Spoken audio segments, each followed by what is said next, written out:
আসসালামু আলাইকুম, সবাইকে শুভেচ্ছা। আজকে আমি আপনাদের সামনে আসলাম একটা খুব গুরুত্বপূর্ণ টপিক নিয়ে। সেই টপিকের নাম হচ্ছে ইন্টারভিউ। খুব গুরুত্বপূর্ণ আমাদের জন্য।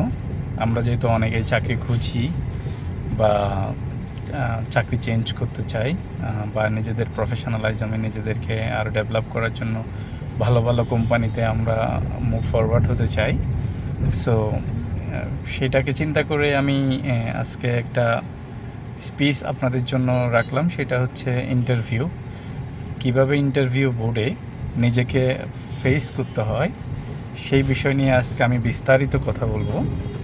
কাইন্ডলি সবাই একটু শুনবেন আর নিজেকে এভাবে প্রিপেয়ার করবেন, আশা করি আপনাদের জন্য ভালো হবে। তো দেরি না করে চলে আসলাম মূল টপিকে। সো টপিকে ইন্টারভিউ ফেস করতে আপনি প্রথম যে জিনিসটা আপনার খুব দরকার সেটা হচ্ছে ইমপ্রেশন। মনে রাখবেন, প্রথম ইমপ্রেশন কিন্তু আপনার শেষ ইমপ্রেশন হইতে পারে। ইন্টারভিউ রুমে ঢোকার আগে আপনার অবশ্যই খেয়াল রাখতে হবে আপনার পোশাক, আপনার হাসি, আপনার আচরণ, আপনার এক্সপ্রেশন, এই জিনিসগুলো খুব গুরুত্বপূর্ণ। এই জিনিসগুলোর দিকে খুব নজর রাখবেন। আপনার থেকে অবশ্যই ইন্টারভিউতে আত্মবিশ্বাসী হিসেবে নিজেকে উপস্থাপন করতে হবে, কারণ self confidence is best confidence. So আপনার আত্মবিশ্বাসটা কিন্তু শুধু আপনি কথা বলাতে না, আপনার বডি ল্যাঙ্গুয়েজ এখানে একটা ফ্যাক্ট। সো অবশ্যই নিজেকে আত্মবিশ্বাস হিসেবে প্রেজেন্ট করবেন এবং চেষ্টা করবেন পরিপাটি হয়ে আপনি ফর্মাল ওয়েতে আপনি আপনার যে পজিশনে আপনি অ্যাপ্লাই করবেন সেই পজিশন ইন্টারভিউ ফেস করার জন্য নিজেকে ভাবে তৈরি করবেন। সেকেন্ড যে জিনিসটা খুব গুরুত্বপূর্ণ সেটা হচ্ছে আপনার পরিচিতি। একটা জিনিস আপনারা সবাই জানেন যে ইন্টারভিউতে প্রথম যে কোয়েশ্চনটা করা হয় সেটা হচ্ছে tell me about yourself, মানে আপনাকে নিয়ে বলেন। সো আপনি আপনার পরিচিতিটা খুব সুন্দরভাবে উপস্থাপন করবেন। বেসিক্যালি নিজের নাম, শিক্ষাগত যোগ্যতা, আপনার ক্যারিয়ারের লক্ষ্য, আপনার অভিজ্ঞতা, তারপরে আপনার পার্সোনাল কিছু থিংস সুন্দরভাবে প্রেজেন্ট করবেন।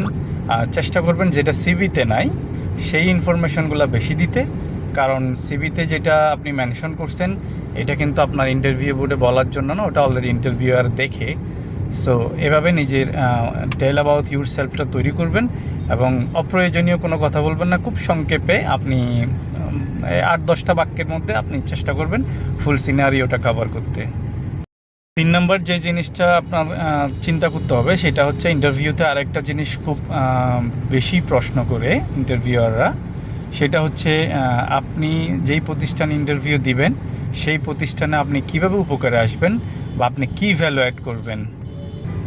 সো আপনি যে কাজটা করবেন, আপনি আপনার ক্যারিয়ারে যে স্কিল অ্যাচিভ করছেন, আপনার যে অভিজ্ঞতা আছে, আপনার যে লক্ষ্য নিয়ে আপনি ইন্টারভিউ দিতে আসছেন, সেই জিনিসগুলো এমনভাবে প্রেজেন্ট করবেন যাতে কোম্পানি বুঝতে পারে আপনার এই জিনিসগুলো এবং আপনার প্রচেষ্টায় এই কোম্পানিতে অনেক ভ্যালু অ্যাড হইতে পারে। কারণ মনে রাখবেন, ইন্টারভিউ শুধু আপনাকে জানার জন্য নেওয়া হয় না। ইন্টারভিউরা চিন্তা করে আপনি ওই প্রতিষ্ঠানে জয়েন করার পরে প্রতিষ্ঠান আপনার থেকে কী পেতে পারে বা প্রতিষ্ঠান কীভাবে আপনার দ্বারা উপকৃত হইতে পারে সেটাতেও কিন্তু ওরা ফোকাস করে। So be prepared yourself. আপনি এই জিনিসগুলো আগেই থিঙ্ক করে নেবেন যে যেই পজিশনে আপনি ইন্টারভিউ দিচ্ছেন, যেই কোম্পানিতে আপনি ইন্টারভিউ দিবেন, আপনি কীভাবে ওখানে উপকার আসতে পারেন সেটা আগেভাগে নিজেকে তৈরি করে নেবেন। ফাইনালি যে জিনিসটা দরকার সেটা হচ্ছে ইন্টারভিউতে যখন আপনি ইন্টারভিউ ফেস করবেন, অবশ্যই চোখে চোখ রেখে স্পষ্টভাবে, জড়তা না দেখায়, একদম ভেরি ফেয়ারলি, সৎভাবে আপনার সব প্রশ্নের উত্তর দিবেন। যেটা দেখতেছেন যে কি আপনি পারতেছেন না, কোনো মিথ্যার আশ্রয় নেবেন না। কারণ আপনি জানেন ইন্টারভিউ বোর্ডে যারা থাকে ওরা অনেক এক্সপার্ট, অনেক এক্সপেরিয়েন্স লোক, আমাদের মতো অনেক ইন্টারভিউ তারা নিতে অভ্যস্ত। সো আমরা যদি কোনো মিথ্যার আশ্রয় নিই, এটা ডেফিনেটলি ওনারা বুঝতে পারে এবং বুঝতে পারবে।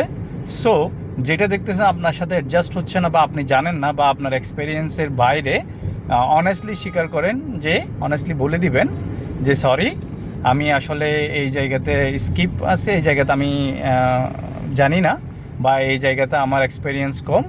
আমি যদি সুযোগ পাই অবশ্যই এখানে আমি লার্ন করব এবং আমি নিজেকে আরও গ্রো করব। এভাবে অনেস্ট ফিডব্যাক দিবেন।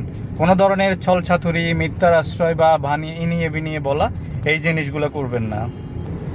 আশা করি এই বিষয়গুলো যদি আপনি নিজের মধ্যে অ্যাডজাস্ট করতে পারেন তাহলে অবশ্যই আপনার উপকারে আসবে এবং ভালো কিছু হবে আশা করি, আর আপনাকে আত্মবিশ্বাসী হতে সাহায্য করবে। সো যদি ভিডিওটা ভালো লেগে থাকে কাইন্ডলি আমার ভিডিওটাতে লাইক দিবেন, কমেন্টস করবেন, আর বরাবরের মতো আপনার টাইমলাইনে শেয়ার করে দিবেন যাতে সবাই উপকৃত হয়। সো নিজেকে প্রিপেয়ার করেন, ইন্টারভিউ ফেস করেন, নিজের ফিউচার থিঙ্ক করেন। ভালো কিছু আপনার জন্য অপেক্ষা করতেছে এই বর্ষায়। আল্লাহ হাফেজ, থ্যাংক ইউ।